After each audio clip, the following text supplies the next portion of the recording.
Now to the story that is sending waves of astonishment through the sports world. The one-time star tight end for the New England Patriots, Aaron Hernandez, was found dead in his prison cell this morning on the same day when his former teammates from the Patriots were at the White House celebrating a Super Bowl win.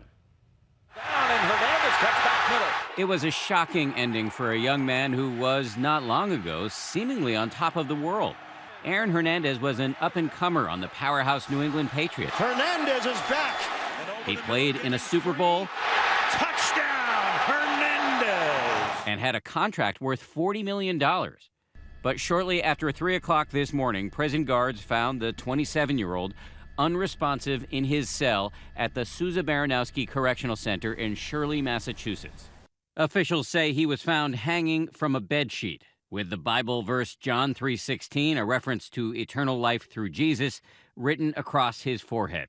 Hernandez was serving a life sentence without the possibility of parole for the 2013 murder of Odin Lloyd, a semi-professional football player who was dating the sister of Hernandez's fiancée. The first thing you think of when you hear about the death of Aaron Hernandez is the death of Odin Lloyd and what his family had to go through with his death.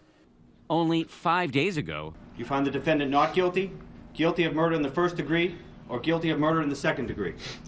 Not guilty. he had just been acquitted in a separate murder case. After the jury read out the verdict in the double homicide, Hernandez mouthed the words, "I love you," to his fiancée. Hernandez's cousin says the family is in pain tonight. He was the first one to make it, and from our side of the family, he was the first one. Reaction to Hernandez's death pouring in from around the country. The rapper Snoop Dogg tweeting, "This is sad."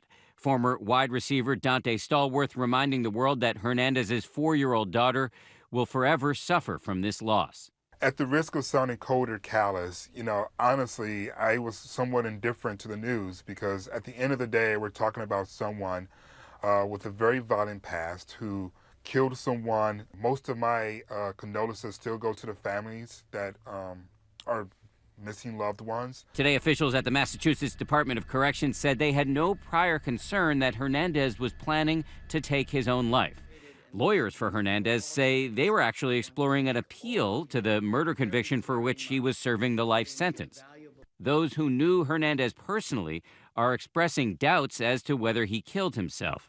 We still think that there's no way that Aaron would take his own life.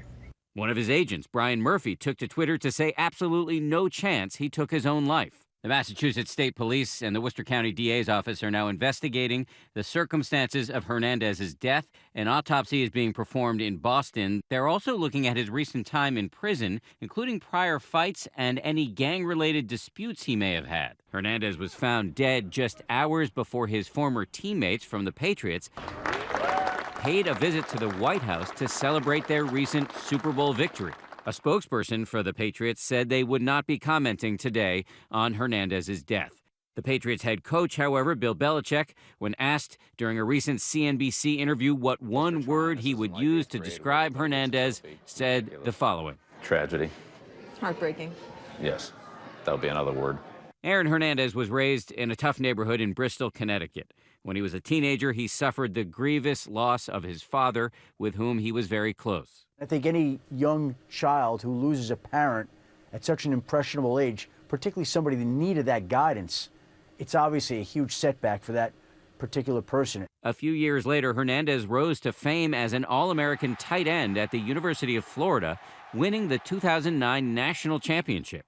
Aaron Hernandez was an all-state player, highly recruited. He had first-round talent. He eventually went on to play for the New England Patriots from 2010 to 2012. This is someone who was seen as a very, very talented individual and young, and someone who was supposed to be part of the organization for a long time. Signing that 5-year, $40 million deal and hitting the field for Super Bowl 46. Touchdown, Hernandez.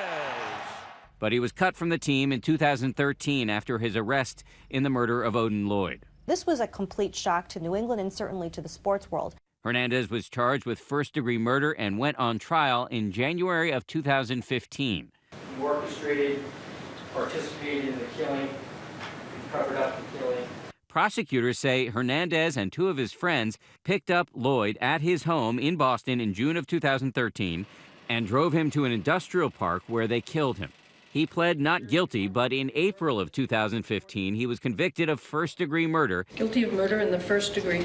Which carries a mandatory life sentence. He was stone-faced. Very little emotion. He looked at his fiancée, who was absolutely in tears, and mouthed the words, "Stay strong." It was a precipitous crash for a once beloved player.